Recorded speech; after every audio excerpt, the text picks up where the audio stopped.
create Veran Performance. And I wanted to just explain to you why we created it. So Tom, who's usually at the front, dancing and singing and doing all sorts of things, isn't with us today. But Tom and I spoke for many years about what was frustrating us about where we had been in organisations, where we had been implementing change programs in organisations. And what was really at the crux of our frustration was that we didn't feel that organisations were really getting enough from systems to really improve their performance.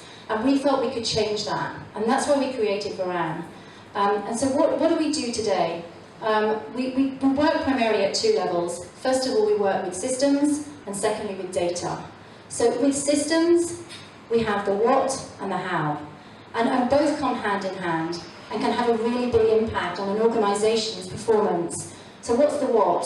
Well, it's the argument that everyone has, which is, can a tool really improve an organisation's performance? And I think the answer to that is yes. I don't think it's the only answer. I think it comes with a lot of other things. But definitely you can drive really good conversations, really great process through a good tool. And Michelle said to me earlier, so Helen, are you just going to stand up and say that the performance appraisal is dead? No, absolutely not. I'm not going to say that. I'm definitely not entering into that debate tonight. But I do think that it's about encouraging the right dialogue, the right conversation between a manager and their teams. And I think you can use tools to do that. The other thing I think is the what is just as important, if not more important. There's no point having a fantastic process if you don't know what the context is that you're working within. You can work with your executive teams, understand what's driving your business, what's the strategy that you're trying to implement, how do you reflect that through your performance process, and how do you allow or enable staff to be able to understand how they contribute to the big picture. That's when you get a really healthy combination of the what and the how. Data is the other thing that we get involved with, and we also feel has a very significant impact on the HR's function to drive performance. And what do we mean by that? So you'll hear about big data, you'll hear about insight, you'll probably insight it out. But actually, data can be really healthy.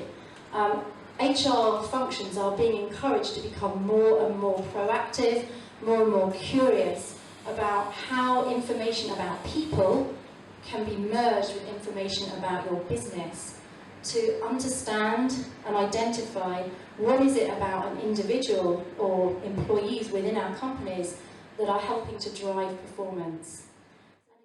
And again, HR reporting, I think, has been in a bit of a rut for many, many years. But there's this challenge now of huge opportunity and big data. As how do you move from what you're doing today, typically your operational reporting, to something which really delivers insight and meaning to your business?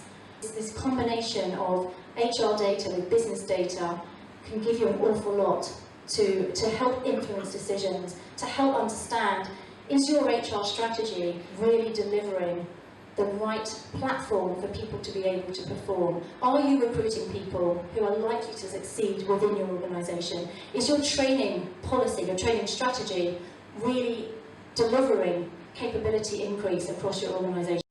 Everyone learns differently, everyone accepts data differently. The way in which you distribute information is critical. Depending on who you're talking to, depending on the audience, the way in which that data is visualised is key, and that really can be what makes or breaks a good story. And it is really interesting from an HR perspective, because what we're finding is HR people coming to us and saying, tell me how to tell a story. You know, I've got all this data, I've had it for years, I've got 50 different Excel documents, and I send them out every week, but no one pays any attention to them. What am I doing wrong? It's in the telling of the story.